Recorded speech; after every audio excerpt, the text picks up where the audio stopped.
good Monday morning, afternoon, evening, or if you're watching this later in the week. It is Weather-Wise Guys. Meteorologist Evan Chigvera and Wes Peary joining you the week of March 24th, also known as spring break week for a lot of kids. Must be nice.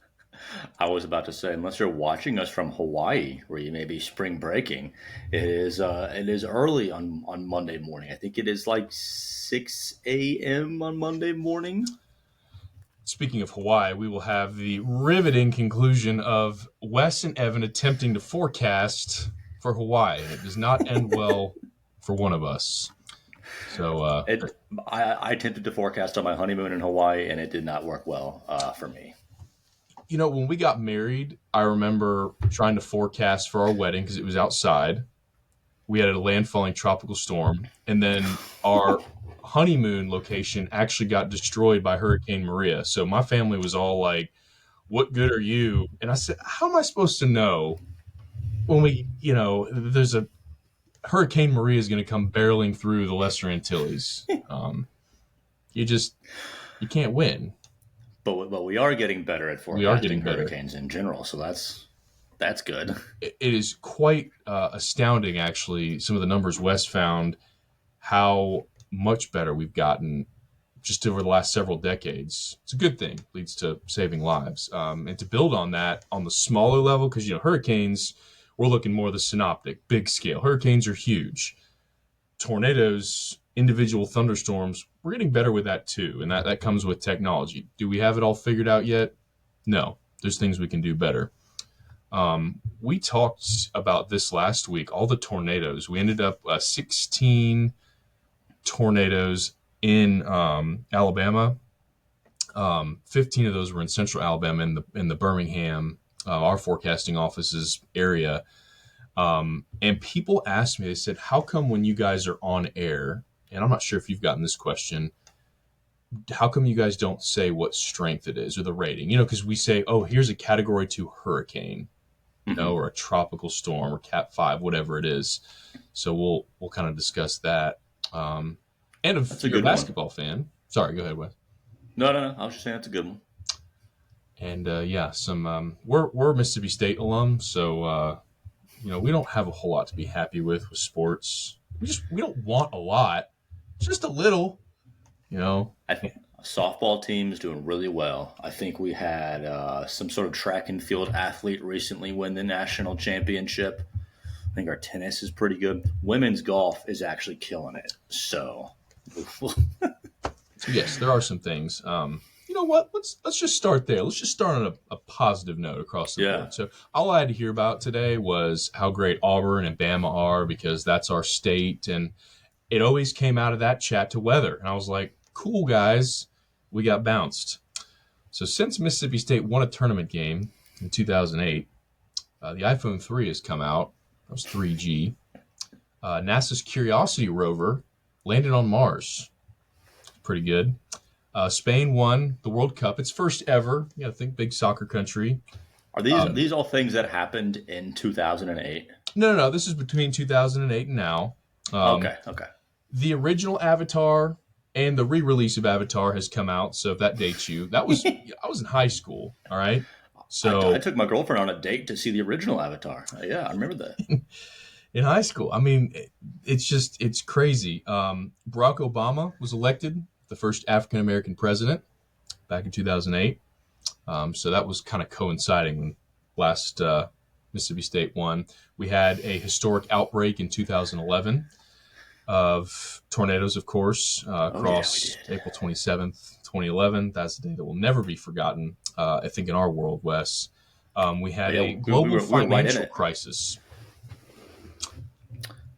Yeah, That we were oblivious to, I think, a little bit. a little bit. I think we were more in tuned with the significant tornado outbreak than the financial crisis. I was actually trying to ignore my finances during that period while we were in college. I was working at Kroger, as cashier, making like $7.25 an hour, slinging groceries across the, Yeah. you know, but yeah, that's all that's happened since Mississippi State won a game. We've been to the tournament several times, have not won a game since 2008.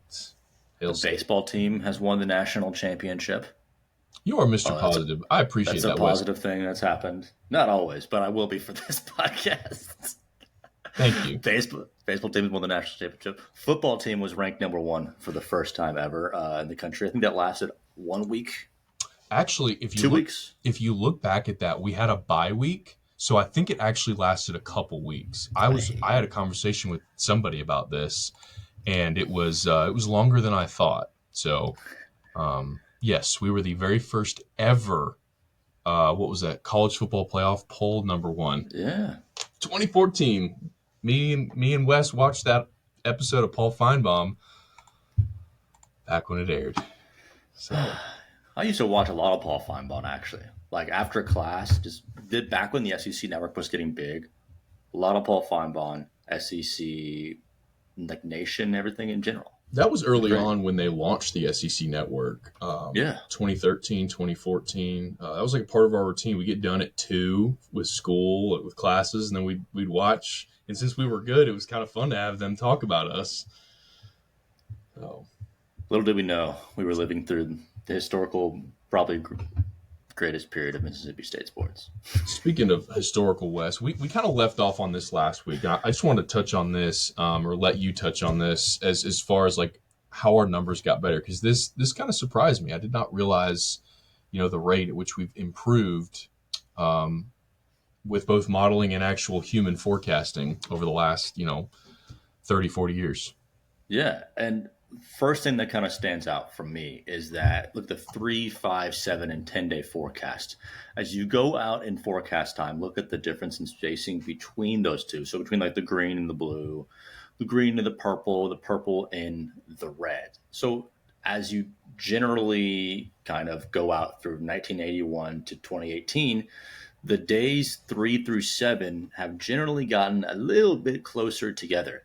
And when you go to the left side of the graph, they actually pretty much started out like equally apart. They were like equally bad at forecasting generally as you go further time out. So we've gotten really good at short term forecasting, especially 3 and 5 days. 7 day, if I can look at this, I forget. It's like our 7 day forecast, and you have to keep the hemispheres involved here. The northern hemisphere, there's different amounts of land mass in like the northern hemisphere Yeah. and the southern hemisphere. So it makes the southern hemisphere more unpredictable. I think there's more land mass in the southern hemisphere.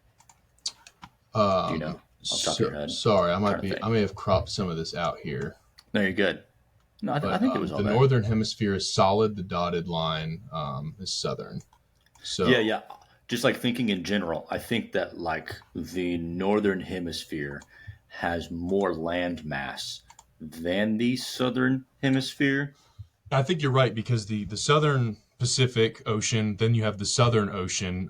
You have huge voids in the southern hemisphere of land, and of course, I mean, Yeah. all of Antarctica is shrouded in land. But there's definitely, and people at home, there's a huge difference in forecasting when you're close or close proximity to water. I forecast near the Gulf. All right, and west is a little further away. Water plays such a big role in forecasting, so your numbers may be skewed some, depending on where you're forecasting for.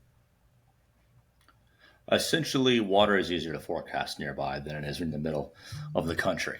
But if you compare how the 7 day was back in 1981, so all the way to the left of the graph, that's essentially the forecast accuracy we now have for the 10 day forecast, at least back in 2018, 2020. So a 40-year difference there.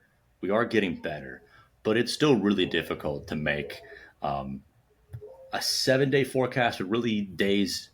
I make a 10 day forecast. And so days 9 and 10 are really tough. We have ensemble models that will be 20 to 50 models, and they're changed just a little bit. We'll make one version warm, one cold, one wet, just change them a little bit. We'll find an average of all 20 or 51. And then we have AI models. We even have AI ensemble models. And so I try to really look at those ensembles and the AI models for the last 3 days. But even sometimes those will give me different results, like between the morning, the afternoon, and the evening runs. And so whenever I'm doing those last 3 days, I'm just saying like, okay, well, overall in the last 5 model runs, do they all have day 10 being cooler than day 9 or the reverse? You're just trying to like generally look at trends. So let's say Yes. you have day 7 figured out and you're like, all right, are we just getting warmer or colder after that? And then it'll kind of at least get you in the ballpark of what will end up happening. Because there is some understanding here amongst our audience that, hey, you know, day 5 through 7 on the 7 day forecast is tough. Let's just try and find a trend of what's happening here toward the middle part of next week. I think that's a perfect word to use is trends. I'll even throw like what is considered the climo normal, right? So we used to do a 10-day here, and we switched over in 2023 to just do a 7-day. I don't know the science Oh, behind that. I don't know if that was a response to viewership or company or what it was. But I always say like I feel great about 3. I feel okay about 5. 7 days, the last 2, for example, today, our 7 day for doing the morning show today ended on Saturday, Sunday. I kind of blanketed it with scattered showers. I don't use percentages anymore. Wes, I don't know if you do, but I stopped using them because it's a very, very tough thing to explain, and everybody seems to have a different interpretation of what it is. So that's just me personally. I took the percentages out, I put the icon, and then I explain what I think will happen that day. Is Northern Alabama going to see the most rain? Central. But anyway, I took that out to try to maybe clear it up. Some people love it, some people hate it. At the end of the day, I think people still get frustrated when we get it wrong. But I do think that this trajectory shows that we're making the right steps to get more accurate, especially, that the 10-day forecast ending where the 7-day was in 1981. That's a pretty big jump. And then, of course, the 3-day forecast being as high as it is in the top 95% accuracy. I think that'll make people happy. Still angry all when we're right. wrong, but happier. Two things. What is your definition of a chance of rain that you at least previously before you stopped putting percentages on it? What was the All right. definition you were using? So this could be a hot topic. So let's dive in. When This I is a said future episode topic. yeah, we might need to make this a full one. When I said there's a 40% chance of rain, I would typically go into it and say, I think 40% of our viewing area is going to get rain. And then I would dive in and say, okay, here's the best chance of rain, but it's not half our DMA. It's not more than half. It's just under half. Here's the 40%, and here's where I think that's going to be. What about All you? right. No. No. Because here's the thing. And maybe it's just I've always worked in places that have big DMAs, but the people that are watching us, like the vast majority, are from the Kansas City metro. And so, if I'm pretty confident that the rain is going to miss Kansas City, but it may rain across northern Missouri, why would I say, hey, it could rain? Like let's say the rain occurs on 35% of my DMA. 35% of my DMA is not a lot of people, and I can like go through that rain chance during my forecast and say, hey, you all in northern Missouri have a chance of rain, but Kansas City, you're not going to see this in the 10-day forecast. There won't be a chance of rain for you because it stays north of you. And so I feel like, yeah, if part of my DMA, which is rural, has a chance of rain, why would I mislead the vast majority of the people watching my forecast that there's actually a chance of rain overall? So you say mislead, and that's 100% what I think the percentage does, because so many people, like one of our biggest hits on our website and our app is just the 7-day. That's all people go to. They won't listen to the forecast, they just go to it. Well, when they go there and see 60%, I always get an email, or James or whomever will get, an email. Okay, well, what does that mean? Interpret 60%. My in-laws, when we go to the beach, they love to pull up their little iPhone and say, hey, it's 60% next hour for rain. Where is it? I just think that it can get misinterpreted. So the way I look at it is I put an icon there for whatever I think the majority of the day will be, or the biggest part of the day. If we have isolated thunderstorms, it'll be partly cloudy with a little lightning bolt coming down. But then I'll use my forecast to explain that. And that's just my thinking. That's not necessarily right.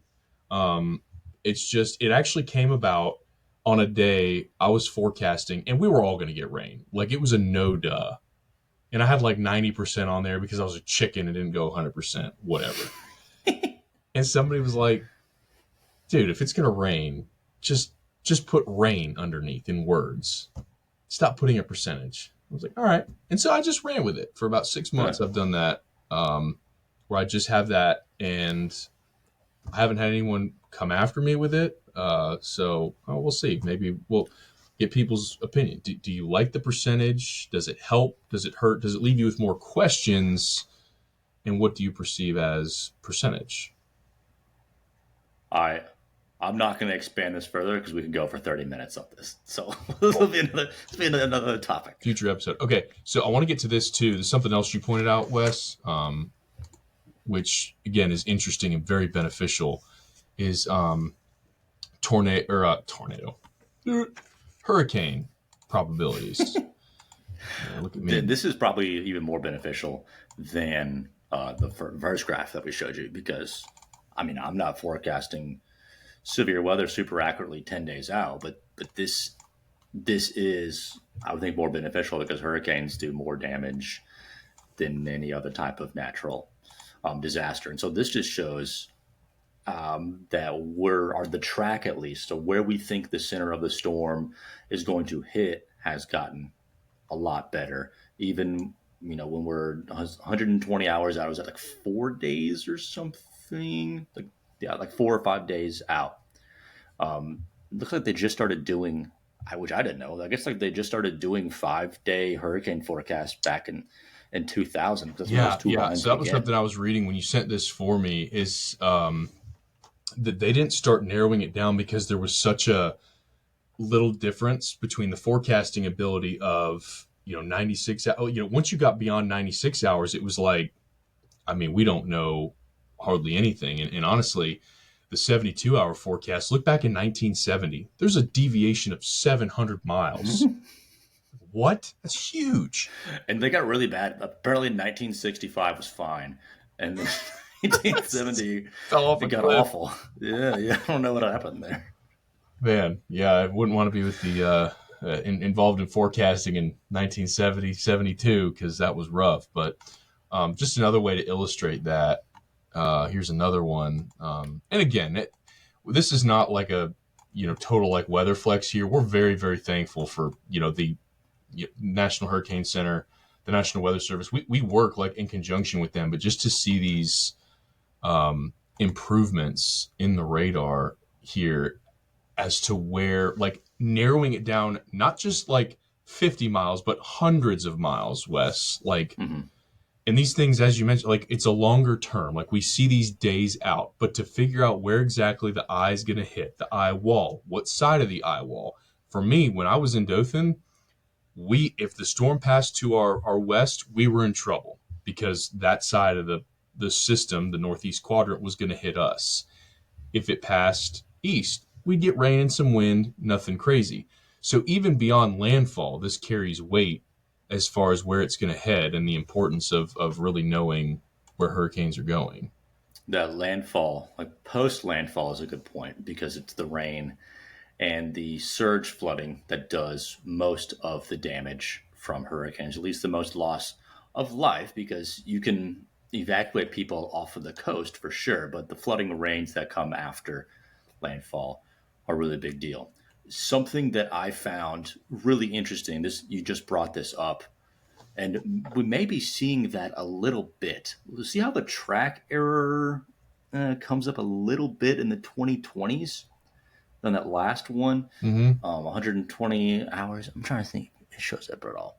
What I'm saying, or what I'm bringing up here, is the fact that I think it was last year, the year prior, their forecasts were actually worse than the previous year, and so the cone ended up being a little bit wider. So what the forecast cone is based on some sort of 5 to 10 year average. Do you remember which one it is? I don't. I know that it grabs one of is I think it's the CLP5. Is that the model, the Climo model? But it grabs that and it factors it in. I don't know how many days, but I so what it I they took last year. It was slightly worse. The forecast error was greater than the previous year, so the cone ended up being a little bit different last year because for whatever reason it was extra tough to forecast hurricanes in a previous season. So that'll be interesting to see like what happens this year if their forecasting was any better. yeah, But I do know I think you're talking about the CLP. I think how like they make their cone, like yes, it's like a bunch of ensembles and weather models and stuff like that.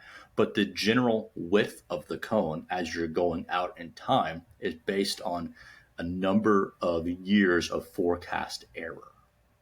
okay. That's a good thing to know.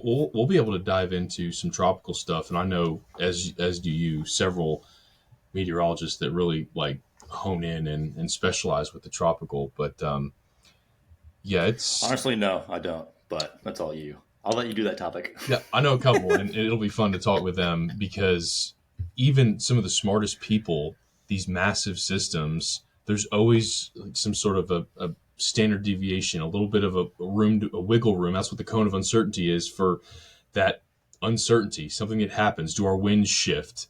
Is there some sort of a replacement cycle? Does it just shift the center 25, 30 miles? That tiny amount can make a huge difference.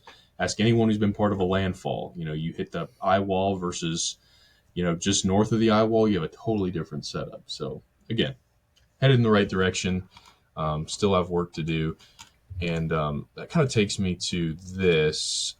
We talked a little bit about this last week, too, but I still find this fascinating. So, our ability to see storms. So, radar was first introduced, I believe. I'm not a historian with radar, so if you have something to add to this, Wes, but they started really introducing this in World War II, but then applying it to weather in the decades to follow. So in the 70s and the 80s, I think it was the WSR 57. I want to say it was called like the Weather Surveillance Radar 57, and the number came from the year that it of its inception, and it was kind of basic in the sense that the way radar works is think of a beam.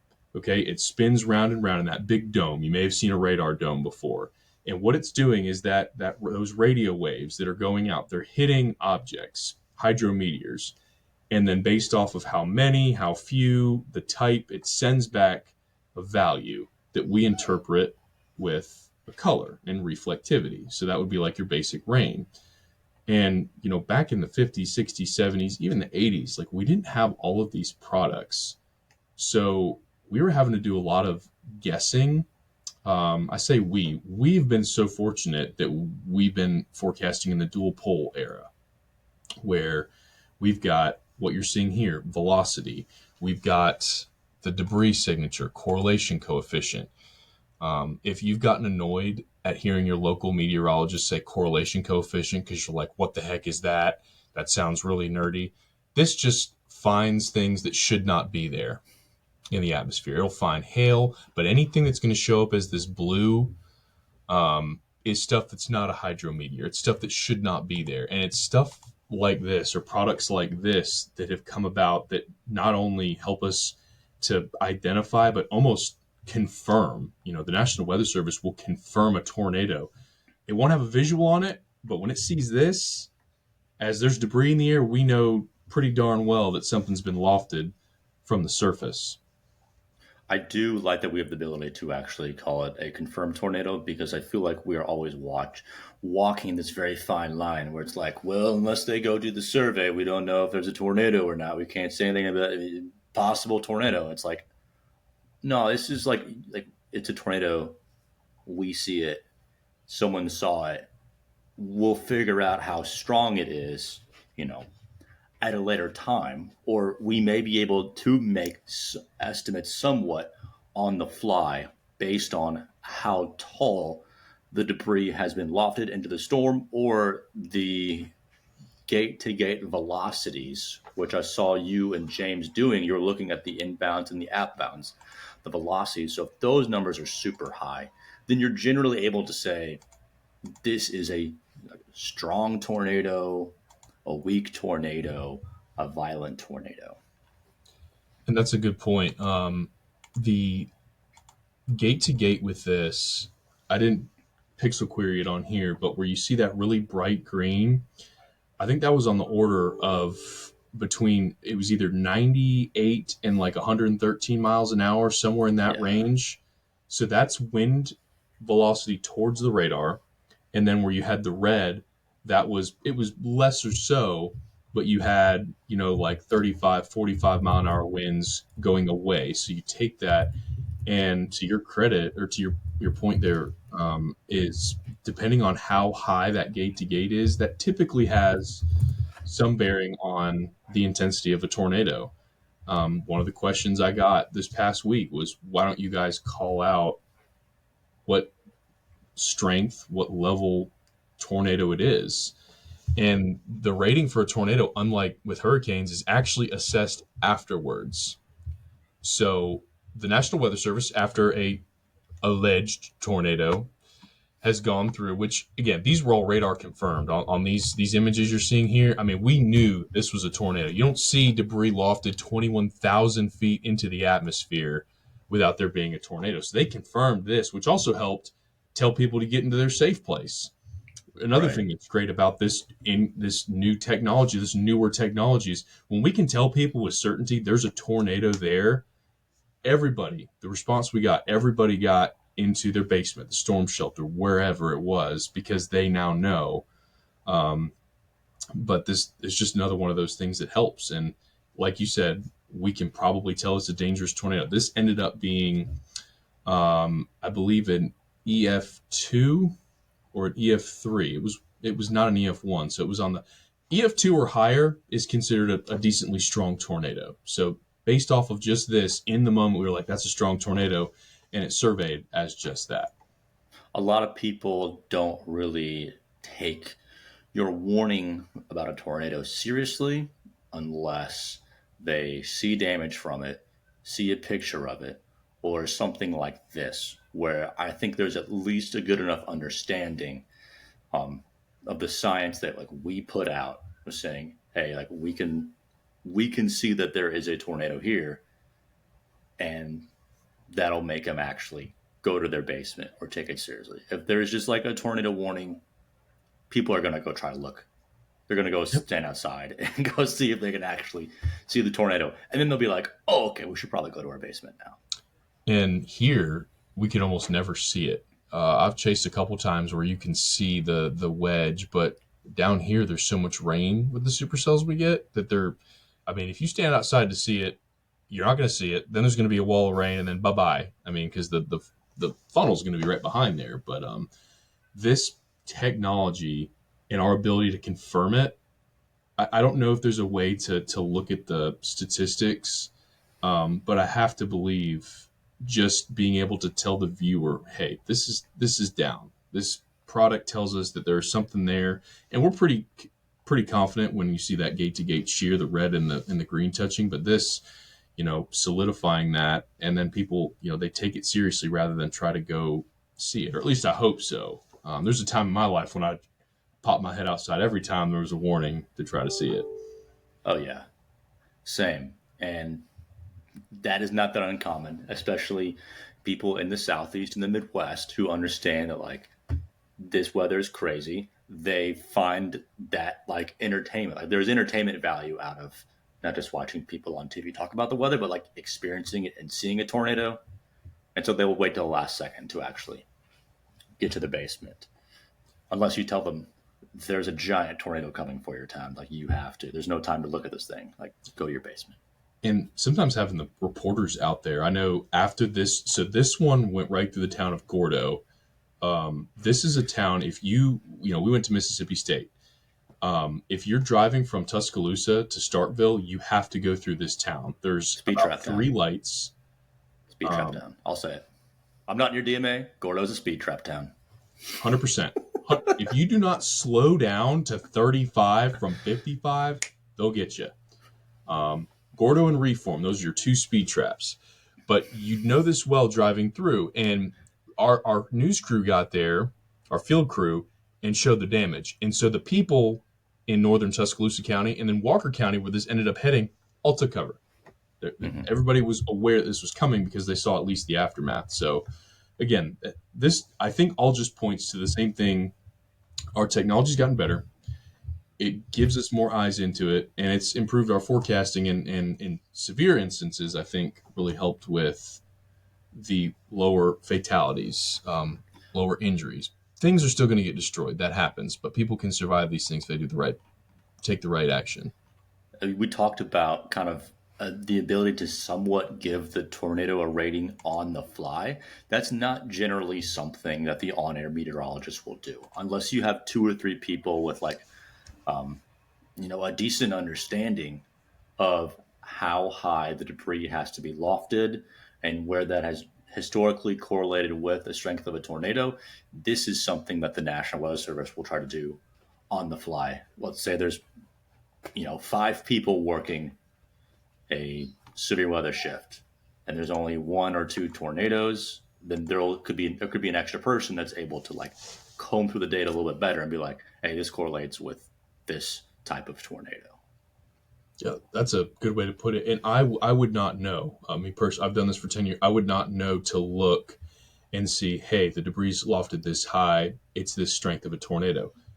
John DeBlock is one of our forecasters. He's been in Birmingham forever. He said this is a big deal. The debris is going over 20,000 feet in the atmosphere. So he was able to tell us that, and James, relayed that. And that's just having experience. And as another thing that gives the viewer perspective, okay, this is serious. Like, we need to take it for real. But yeah, that's a really good point. There's a bunch of research out there, and so that's the only reason what I know is it's like 20 or 20,000 feet. There'll start to be an overlap between EF3 and EF4. Once you get to 25,000 or greater, then you start to get to an EF4 or greater kind of strength there, because when you're 25,000 feet, the debris is way up there. 30 to 40,000 feet is where the jet stream is. So I don't think the debris will make it up that far. It'll get thrown away by the wind by that point. But 20,000 feet is usually indicative of a high end EF2 or some sort of low end EF3 tornado overall. And then survey crews will go out there. It'll be meteorologists. Sometimes there are structural engineers involved, or weather experts, of professors of all different types. They'll go out there, assess the damage, and then end up giving it a final rating. A buddy of mine in the Delta of Mississippi came across a video on YouTube that said the Smithville, Mississippi tornado from 2011 is the strongest tornado ever recorded, or something like that, because they ended up giving it an estimate of 205 miles per hour, which, yes, is an EF5 tornado. But now we start to run into this problem, and these have been going on for the past 10, 20 years, in which there's mobile Doppler research units, and they have recorded wind speeds over 300 miles per hour over a tornado. But those tornadoes aren't actually hitting anything. And sometimes if you rate a tornado EF5, they'll just leave it at 200 miles per hour because it's been destroyed. Sometimes everything is just completely destroyed. You're like, well, it had been 200 miles per hour. But I don't quite know how they assessed that it was 205 miles per hour instead of 210 miles per hour or 202 miles per hour. I've always wanted to go on a survey with the National Weather Service, and maybe I'll get a chance to. I know several people from our forecasting office here, but just to see how they do that, because depending on what your focus is here, if you're with the National Weather Service, if you're with the National Hurricane Center, we all have the same general knowledge of weather, but then they can specialize in this, and they're able to go look at a structure and tell us, was it 95 miles an hour wind? Was it 115-mile-an-hour winds? Was it, what level was it that did this damage? And I always find that fascinating. I remember that tornado, but I do not remember those stats with it from 2011 in Mississippi. But 205 miles an hour, like, jeez, like the amount, I would be curious to see on their criteria for what damage do we need to see to rate this over 200 miles an hour. Like, Yeah. it's wild. I think it's like homes completely leveled, like only the foundation is left of the home. Something about where a tree is snapped. It's all about what the strength of the structure is. And I know, Evan, you already know this, but it has to do with what the strength of the structure is and how far it was destroyed to what level, essentially. Yeah, so that's kind of like in a nutshell. We broadened that out more than I thought, which was cool. But why we don't get on the air, and someone like James, I work with James Spann. He has seen so many of these things, and he's so good at reading radar. As are a lot of people who've done this forever. Well, I feel like we get better each event we cover. And he said during Oh, this, yeah. he said, "This is an intense tornado. You need to take cover." And it ended up being an EF3, that Plantersville Maplesville tornado, which did have a fatality, but yeah, an EF3. And some days, in instances, you just know that it's strong. And it's another example of having all these layers to the industry, and what makes our job more doable is that we have these folks that help us with all of this. Yeah, as terrible as it is on bad, severe weather days, the tornadoes make themselves a little more obvious for you. So there's a chance that they do more damage, but also there's a better chance that you're able to tell people where the tornado is going exactly. Yeah, I was bragging about the lead time of Birmingham, and then Wes made a good comment. He said, "Well, you were able to have good lead time," meaning when we say lead time, we mean like when the warning was issued versus when the tornado or the warned storm in the polygon got there. And you had a good point. They were discrete supercells. They weren't in a line, or a QLCS as we call it, which are a lot easier to define on radar and track. So we had, I think, on average of 28 minutes of lead time with those warnings that day, which does make a difference versus a squall line. But I'm jumping to this week in weather history because it goes with all of this that we've talked about. So this was back, and this has actually been documented pretty significantly, and we're just going to kind of gloss over it here for what we can talk about. But in 1890, March 27th, there was an outbreak in this area here. 88 fatalities, according to the National Weather Service in Louisville. There were 5 tornadoes. They were all, so there used to just be the Fujita scale. Now it's the enhanced Fujita scale. So there was a change in that over the years. But at the time, there were 2 rated F4, which is insane. But imagine this, and it's hard for me to even put myself in these shoes, Wes. There's no technology here. You're out on a given day in 1890, and then all of a sudden you've got 5 tornadoes that roll through a city. And this weather surface analysis is based off of reconstruction that researchers have done on that day based off of global, historical patterns. Surface low over central Illinois, a warm front over, the Ohio River, basically dividing Kentucky and Ohio, and then just, an outbreak from Louisville down to Nashville, central Tennessee. Is this the tri-state tornado outbreak? No, I believe that one, and correct, I could totally be wrong. I believe that one was at a later date. This one was documented by a historian who's pretty well known. This is David Ludlam. He passed away in the late 90s, but he went back and researched a lot of these events to try to figure out, okay, what was the day like? What was the setup like? Because we don't have anything in 1890. You had your casual people who were, just starting to record data for the National Weather Service office, jotting down the high and the low, the rain totals for a day. And so for him to go back and put this together, I do not believe this was the tri-state tornado. You're right. It's not. Tri-state was 1925, but it was like mid to late March. But I just saw it's like going through generally the same states when the tri-state tornado happened. But yeah, I can just like imagine people are like outside. Essentially, probably a lot of farmers around here. They're outside and they like see a tornado coming and they just go to their root cellar. Like that's the only thing I really think people would maybe have in the 1890s is some sort of underground bunker or root cellar that they use for storage. The Civil Just War had ended, not too long ago, and you look at and maybe that was these underground storage areas, or I'm trying to put myself in that time and like where would you go and how would you plan right. ahead for it? It's crazy to think that this stuff happened back then and what we have now, the way we can. And I just thought this tied in well with what we were talking about because it truly is remarkable how far we've come, and hopefully we'll get to the point where we'll be able to track these suckers so no one dies.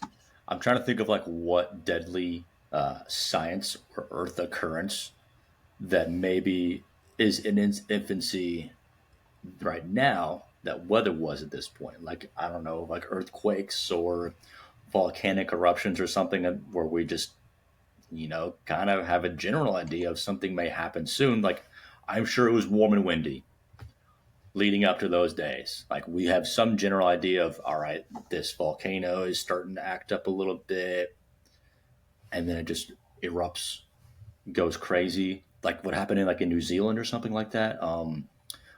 Where they had a gigantic eruption, but didn't know it was going to happen until it happened. And there's really nothing that you can do except run away as fast as possible. And that's a scary one too, because like I feel like when you talk to geologists and people who study that stuff, they have a general idea, like, oh, we get these smaller eruptions that lead up to it, like Mount St. Helens, back in the 80s. Like there was all these, I forget what they're called, but leading up to, you'll have these smaller, a little bit of smoke coming out, and then there's the major eruption. So they can sort of tell, but maybe we're getting there with weather. We have the indicators. We know how the jet stream is going to set up. We know the ingredients. Now we just got to figure out how to pinpoint these on the micro scale, which who knows where we'll be in another 10, 20 years. I'd be fascinated to see it. Yeah. What are we doing now? We're doing Well, I was the going to forecast try or to do a astronomy? segue into speaking of the next 10 to 20 years. How about we Sorry, just do this week? And should have done that. I was curious what you thought about this. I almost never see. Hold on, I'm not sharing my screen. I'm just talking to nobody. My bad. I'm not as good at Terrible. driving as you I are. messed up. I messed up the transition because Okay. I had nothing to add. I was like, I don't know what we're doing next, so I'm just going to be How Portland, how often dude. do you see a marginal risk for anywhere in the Pacific Northwest, especially a mountainous area? Not very. I had a my buddy who lives just outside of Portland. Man, it was like a month or two ago. Who's very weather fragile. He's from Stone Mountain, Georgia, actually. That's where I got Um, married. Fun fact. from Stone Mountain, Georgia, and he was like, "Hey, I'm under a tornado warning.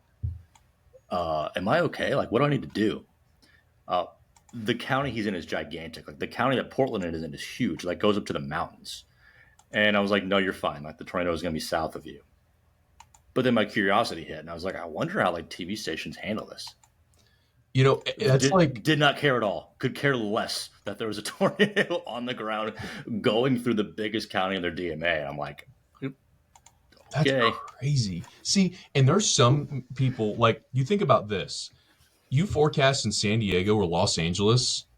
I don't know what their annual tornado like warning numbers are, but they're so rare that like what do you do in that set? Like it's normal for us. If we go a year we don't have tornadoes, we're shocked. If some other locations get even one over the course of a year, it's like, whoa, what what do we do? It's just yeah, it's interesting to see that there's different levels of concern depending on where you're at. yeah, and maybe the tornadoes just happen so infrequently through that go through populated areas. Like local news just don't even care, don't bother with it because it just doesn't ever hit any place. Maybe there's some sort of like micro scale thing that somehow keeps Portland and Seattle safe. I'm They going to never guess really the, have the to worry mountains about it. have something to do with disrupting the Yeah. tornadoes. But you got yourself. What do you know about this one this week? Yeah, there might be some storms with strong wind and hail, but I think you're probably looking at the southeastern Kansas, northwest Oklahoma, southwest Missouri, northwest Arkansas kind of a situation. And just like generally when you see these outlooks, just like for those of you watching, just take the middle of it. And that's where they actually think something might happen. They're just broad brushing this far out. So, I mean, yeah, we might be in a slight risk, a yellow level 2 risk going forward all the way through Saturday.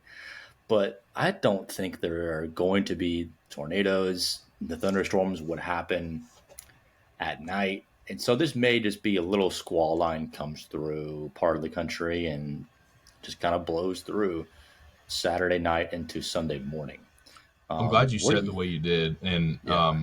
I'll echo that. I used this today, and I sometimes I won't use this if I don't agree with it, and in this case, I don't. That's nothing against the SPC, but there will not be severe weather everywhere in here. Fact, I tend to think, just based off of what I've looked at, the setup does not. You don't have the right setup for tornadoes. It's more of a wind event, and given this is 7 days out, what did we just talk about? Like, our forecast. This is a guideline. Okay, there's probably going to be an active area of weather. Does that just mean a lot of rain? Does it mean thunderstorms? Could it just mean thunderstorms that are subsevere? Yes, and the vast majority will probably be of that marginal or subsevere level. But this just gives us an idea of what we're looking at from the broadest of senses, 6, 7 days out. It's like they just took the warm sector and circled it. And it was like, okay, Yep. like sure, I'm sure there will be severe weather somewhere in there, So let's but do that. Let's take a look at the warm sector here. warm sector is where you have the most wind coming in out of the south, the most warmth and moisture, and then generally you'll get a wind coming out of the west as well to help with the turning in height to get a rotating updraft to then get you hail and Yep. severe weather. So So maybe you're there's warm. the warm sector. Yeah, got a warm front on there. Um, but then at the same time, the warmest part of the warm sector doesn't always get the severe weather. Sometimes it's like the southern end of the warm sector where moisture can actually get to in high enough amounts to produce severe weather as well. So, like, yes, the whole warm sector may have rain and thunderstorms. That doesn't mean the entire area will actually have severe weather. In fact, you're going through Thursday. So if something pops up Thursday afternoon, that actually could be severe as well, which is what the GFS is kind of trying to do. But yeah, when that warm front is lifting through, it's it's kind of a similar deal. Right on the front, that stuff could get a little interesting. Like something riding along this boundary right here. Do you ever get like little spin Yes, ups, little eddies in the atmosphere? exactly, yes. And so like that's I don't think that's outlined at all in the SPC. And like yeah, sure, it's pretty low chance of happening, but it's like that's almost as good of a setup as what they're outlining for Saturday. It's going to be like 75 degrees and windy on Thursday. There's a perfect example of knowing your weather in your area. I see that initially, and when I forecast, I look at the national pattern first, usually at the upper levels, and then I hone in. I would have said really nothing about this. I'd have glossed over it. But you, because you're there and you've seen this, know that hey, there's a possibility of that happening. So we'll have to see what ends up panning out. We have good return flow. So Mm-hmm. when we say return flow, we're talking about our winds coming back in from the Gulf. We start to have those warmer temperatures come back, your instability come back, and we'll have that. So here's your fuel source Nice. wherever you might be for this area depicted, and will there be enough energy? I don't know. The way I see it is, so if this is a secondary surface low right here that forms, then perhaps we have something that forms along here, but it's very far out. and there's a lot unknown. And when we talk about this far out, and something I don't know if we mentioned earlier, but we're also forecasting a system that has not developed yet. It does not exist, at least in the formation that we're talking about here. There might be a trough over Japan, which if Greg joins us next week, do you remember when he talked about that, Wes? He Yeah. said if you look at patterns between like 7 and 10 days, sometimes a trough over Japan or over parts of East Asia will correlate with a trough over the eastern U.S. 10 days later. Now, people like him might be able to connect those dots. I think he has a crystal ball. But we're essentially looking at a system that hasn't quite developed yet. So, do we know something's probably coming through next weekend or this weekend? Sure. To the severity of which, this does not look like a classic outbreak setup to me, like more so the previous weekend, but we'll watch it. Keep an eye on it. Did you guys have a southeast wind 2 weekends ago? We had a At the surface? southeast wind at the Yeah. surface, and we had a west southwest aloft. We had like a huge directional shear and speed shear. It's crazy how important a southeast surface wind is for like tornado. Like it's nuts. Our It's not whole like it's so simple. it really is, and we usually have a southwest wind beforehand, and that you can still have some severe weather with that. But southeast, where you're perpendicular to a line, that's a big difference, and Yeah. um, so hoping we don't see that come to fruition. But this is what we deal with in the springtime. We're transitioning, so we have these events. Unfortunately, we just hope that there's not too many of them. So speaking of forecasting things, okay, so I have got to just all right. I'm We did it for here. Honolulu. Um, Little island out there. It Maybe didn't you rain. might be Can't familiar. be- can't believe it. Let me tell you. Okay, so I don't know what I was doing. All right, I had 80 and 68. I was 6 degrees off as an amateur. Like 4, 5. Okay, fine. 6 degrees off. I had to put that sign over mine. I think I lost. I lost it Wrong hard. way. West was within 1 degree of the high and the low. I was out to lunch, I guess. I don't really know what else to say about that. But yeah, not good. So congrats, Wes. You've now, I believe, taken 2 in a row. So you're heating up again, unlike our Mississippi State Bulldogs and SEC baseball play, which I believe have started now 1-5. It's not good. If we can, I think if we lose this next series at LSU, we may not go to the NCAA tournament. Not Yeah, good. that would be. We can't have nice things. It just is what it is. But so here's what I'm thinking. So Alaska. we talked about how we don't always cover, or it seems like we ignore Hawaii and Alaska. Let's go to Alaska and do Nome, Alaska. I know nothing about the climo here. I know it is still very cold this time of year up there. We'd have some fun with this. I'm I gonna look up where believe from Nome, what I Alaska saw is. briefly that they are having high temperatures in the single digits or the teens. So that could be a lot of fun. Nome, Alaska is like not that far from Russia, actually. Cool. It's near the. Is it in the Bering Sea? Yeah. Nome is cool. It's up there, that's for sure. I love Deadliest Catch, so I'm always fascinated with the how cold it gets up there when they're fishing, especially for Opelio season, which is in the usually in February, and the whole boat's covered in ice and it's wind. Who would ever do Oh that? yeah. Like, no way. Nuts. I used to love that show. I used to watch, man, the first few seasons. So good. Such a So good good. show. I kind of fell off a little. Like Dirty Jobs, Deadliest Catch. There's one of like Discovery show Yep.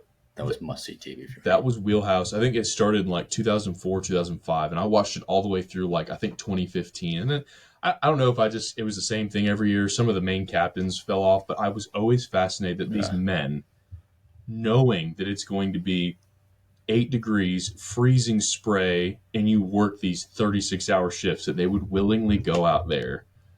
I just, not for me. We're just gonna go burn a pack a day, and maybe Yeah. eat one meal and just sleep 6 hours every 24 hours, and just Man, do it for a few months. might And lose a finger on a yeah, on a fishing trap. It's just nuts. But well, hopefully next week we get joined by one of our mentors, one of the best Yeah. forecasters. I texted him this morning, Wes. I don't think I've heard back from him, but he's a professor, instructor, teacher, guiding Professor. young minds at Mississippi State. So busy I guy. can't wait to talk to Greg. I haven't talked to him in so long. He reached out to me like one of my first years of being on air. He reached out to me and was like being very supportive of a bullying situation that I found myself in from two other on air meteorologists. One of them, let me just say, won an award from a very prestigious meteorology group for like meteorologist of the year, and I was getting bullied by this dude like 6 months prior. So it's a very slippery slope. All I have to say, Greg has been very supportive He is. on He's in and out of the classroom. and he was the person that I reached out to professionally a couple times when I had hurricanes headed our way when I worked in the Dothan market, and he's always spot on. He never does any BS. He just tells you what he thinks is going to happen, and some of it is beyond any model data you can have. It's just experience and it's a gut feeling. He's like the best at it. So I hope we can talk to him. I wanted to ask him about 10-day forecasts and what the chance of rain is. Yeah. Well, if he joins us, we'll probably be able to dedicate almost the whole thing just learning from him because, like, to this Yeah. day, there's stuff we can learn from him. So I can't wait. hopefully you guys enjoyed the stuff this week. Some highlights. Mississippi State stinks. So do I with forecasting. And West and other Mets are getting better. Yeah, everybody. We're getting better at keeping people safer. Less people are dying because of the weather, and that's always a good part. Yeah, it's a big deal. So we'll keep at it. We'll try to get better every week. We'll do it again next week. See you, everybody. See ya.